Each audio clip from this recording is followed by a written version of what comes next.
Hello সবাইকে। অনেকদিন পর চলে গেছিলাম আমি আমার মামার বাড়ি। আর হ্যাঁ, মামার বাড়ি যাওয়ার প্ল্যানটা খুব হুট করে হয়। আমি জানতামও না যে পরের দিন আমরা মামার বাড়ি যাব। আর হ্যাঁ, এবারকার মামার বাড়ি যেয়ে আমার অনেক আনন্দ হয়েছিল আর অনেক মজা করেছিলাম আমরা সবাই মিলে। সো ১ম এ মামার বাড়িতে পৌঁছে উপস্থিত হলাম আমাদের বাগানে। মানে মামার বাড়ির পিছনে একটা বাগান রয়েছে যেখানে অনেক ধরনের গাছপালা রয়েছে, যেটা দেখতে অনেক সুন্দর ছিল। আর এই তো হচ্ছে একটা কাঁঠালের গাছ, যেটার আগা থেকে গোড়া পর্যন্ত এত পরিমাণ কাঁঠাল হয়েছিল যে আমি তো দেখে পুরাই অবাক হয়ে গেছিলাম। দেখেন এগুলোতে কি সুন্দর সুন্দর কাঁঠাল আর কত বড় বড়। মানে গাছটা পুরাই যেন একবারে ভরে ছিল কাঁঠালে। আমার মামাতো বোন এখানে আমাকে হেল্প করছিল যাতে কাঁঠালের ভিডিওটা করতে পারি, মানে কাঁঠাল গাছের ভিডিওটা করতে পারি। সে জঙ্গলের ভিতরে ঢুকে এই গাছের ভিডিও করেছে। সে বলছিল এই বাগানে নাকি আরো অনেক ধরনেরই গাছ ছিল, কিন্তু সবথেকে বেশি ফল এই যে এই কাঁঠাল গাছে দেখা যাচ্ছিল। তারপরে আমরা সবাই প্ল্যান করছিলাম, যেহেতু আমি অনেকদিন পরে এসেছি, সো কিছু না কিছু তো একটা তৈরি করে খেতে হবে, মানে সবাই মিলে একসাথে কিছু খাবো। সো আমি প্ল্যান করছিলাম আমরা সবাই মিলে আম খাবো, যেহেতু গরমের দিনে এসেছি, আম খাওয়া তো মাস্ট। সো এই তো আমার বোন একটা আম নিয়ে এসেছিল, তবে আমি বুঝতে পারছিলাম না যেটা কি আম। তো যাই হোক, আম খাওয়ার জন্য আমরা প্রস্তুতি করতে চলে যাই বাগানে। এখন বাগানে কেন যাচ্ছি সেটারও একটা কারণ রয়েছে। সো এখানে আমরা লেবু পাতা সংগ্রহ করতে যাচ্ছি, কারণ লেবু পাতা দিয়ে আমরা একটা মশলা তৈরি করব। আর এই তো বাগানে যেমনই এসেছি দেখছি বিভিন্ন ধরনের গাছপালা, আর এই তো গাছে লেবু উঠেছে, কিন্তু লেবুগুলো এখনো বড় হয়নি, আর একটু বড় হবে তারপরে এগুলো গাছ থেকে পাড়া যাবে। সো লেবুর পিকনিক করারও খুবই ইচ্ছা রয়েছিল, কিন্তু যেহেতু লেবুগুলো ছোট ছোট, তো সেগুলো আর করা হলো না। তবে এরপরে ইচ্ছা আছে যখনই আসবো তখনই লেবুর পিকনিক করার ট্রাই করব, কারণ এটা খেতে খুবই মজা। পরে লেবু গাছের পাশে দেখি আরো অনেক রকমের গাছ রয়েছে। এই তো এটা একটা পাতাকপি। সো একটাই ছিল, কারণ এর আশেপাশে আর কিছু লাগানো ছিল না। আর এই তো একটা মরিচের গাছ। সো এগুলোই আমি দেখছিলাম, আর তারপরে চলে যাই আমরা সবাই আম আর লেবু পাতা ধুতে। সো এখানে আমার ছোট বোন এখানে লেবু পাতা ধুচ্ছিল, আর তারপরে সে এই তো আম ধুয়ে নিচ্ছিল ভালো করে। আর এগুলো সব ভালো করে ধুতে হবে, কারণ অনেক সময় লেবু পাতায় অনেক ময়লা থাকে, আর তাই সে এগুলো খুবই ভালো করে ধুয়ে নিচ্ছিল। আর তারপরে আমরা চলে যাই মশলা বানাতে। সো আমাদের স্পেশাল মশলা।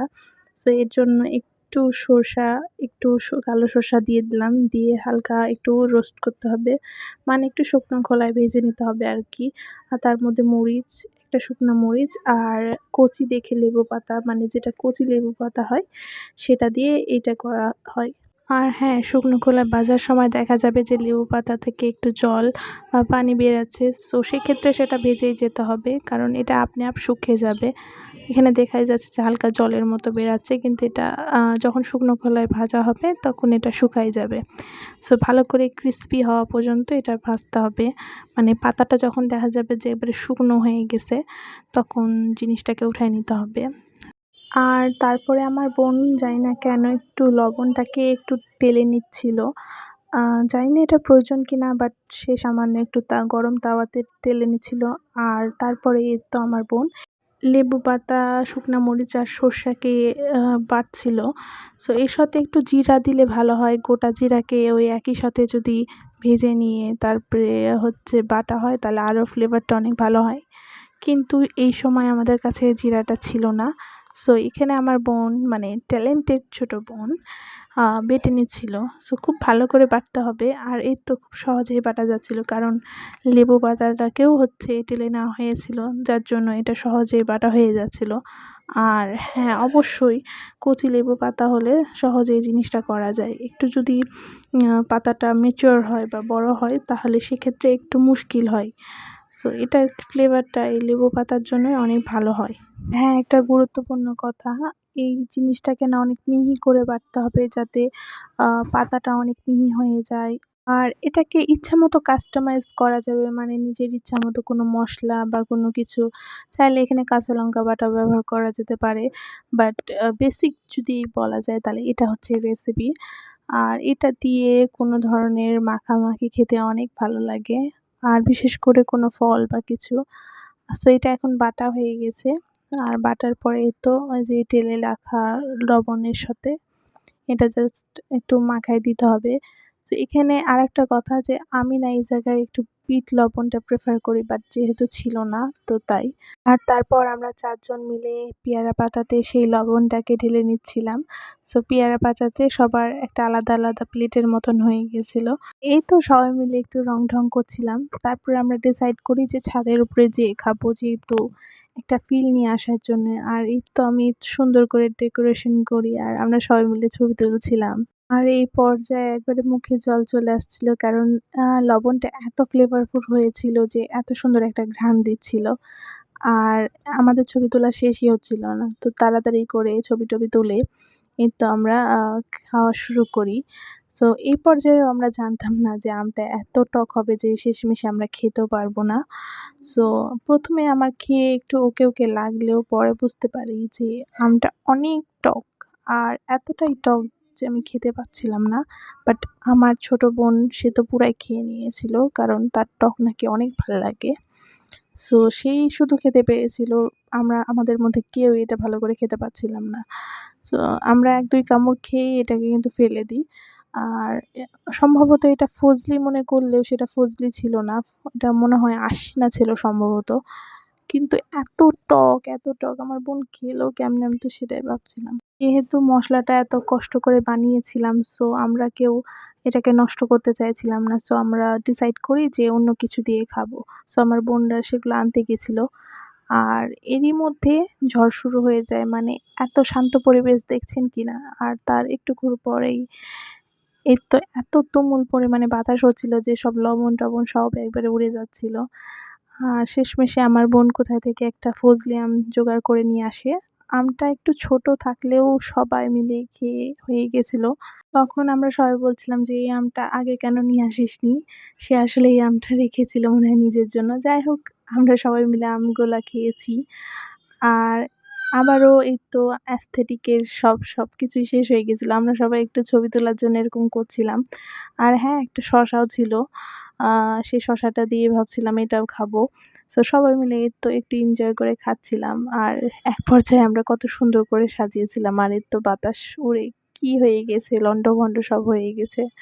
সেটাই আমরা বলছিলাম আর খাচ্ছিলাম। আর এই আমটা অনেক মজা ছিল। এটাও অত টক ছিল না। ছিল, বাট অতটাও টক ছিল না। সহ্য করার মতো।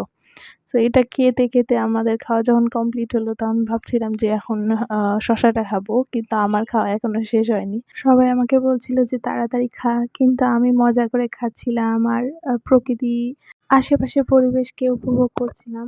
আর আসলেই আজকের দিনটা এতই সুন্দর ছিল যে কি সুন্দর বাতাস হচ্ছিল, মেঘ ছিল, যার জন্য ছাদে গিয়ে আমাদের একবারে গরম লাগেনি। আর এই তো সূর্যটা এতই সুন্দর লাগছিল যে আমি বারে এই জিনিসটারই ক্লিপ নিচ্ছিলাম। আর সবাই কিন্তু চিল্লা চেঁচামেচি করছিল যে তাড়াতাড়ি করে খা। কিন্তু আমি এখানে সবকিছু ভিডিও নিচ্ছি, করছি। আর শেষমেশে আমার খাওয়া, ক্লিপ নেওয়া বন্ধ হলে তো শসা কাটা শুরু হয়ে যায়। আর এখানে আমরা শসা দিয়ে সেই আবার লবণটাকে নিয়ে খাচ্ছিলাম। এটা অনেক টেস্টি লাগছিল। মানে এই মসলাটা দিয়ে যেটাই খাওয়া হচ্ছে সেটাই খেতে দুর্দান্ত লাগছে আর অনেক ভালোই লাগছে। আর আমরা এই তো আবার aesthetic ছবি নেওয়ার চেষ্টা করছি, কিন্তু ফেল হয়ে গেছিলাম। কারণ আশেপাশে অনেক নোংরা হয়ে গিয়েছিল খাওয়া-দাওয়ার পরে। সো এটাকে পরবর্তীতে আমরা ক্লিন করেছিলাম অবশ্য। আর এই তো তারপরে ৩য় নাম্বারে রয়েছে আমাদের পেয়ারা। সো মানে আমরা এত কিছু খাচ্ছিলাম, মানে মজাও লাগছিল। কেন জানি মনে হচ্ছিল পেট ভরছিলই না। আমার বোন এখানে ভুল করে পেয়ারাটাকে ফেলে দিয়েছিল। আর এটা নিয়ে আমরা হাসাহাসি করেছিলাম। সো সে এখানে একবারে আ নেক্সট লেভেলের স্কিল দেখাচ্ছিল, মানে কাটা নিয়ে। আমরা সবাই ভয় পাচ্ছিলাম যে তার হাতটা কেটে না যায়। বাট সে বলছে, "না, কিছু হবে না। এগুলা করে আমার অভ্যাস আছে" হ্যান-ত্যান। সো আর সবথেকে মেইন বিষয় কাটতে গেছে আবারও এই তো পড়ে গেছে। সো এটা নিয়ে আমরা সবাই হাসাহাসি করছিলাম।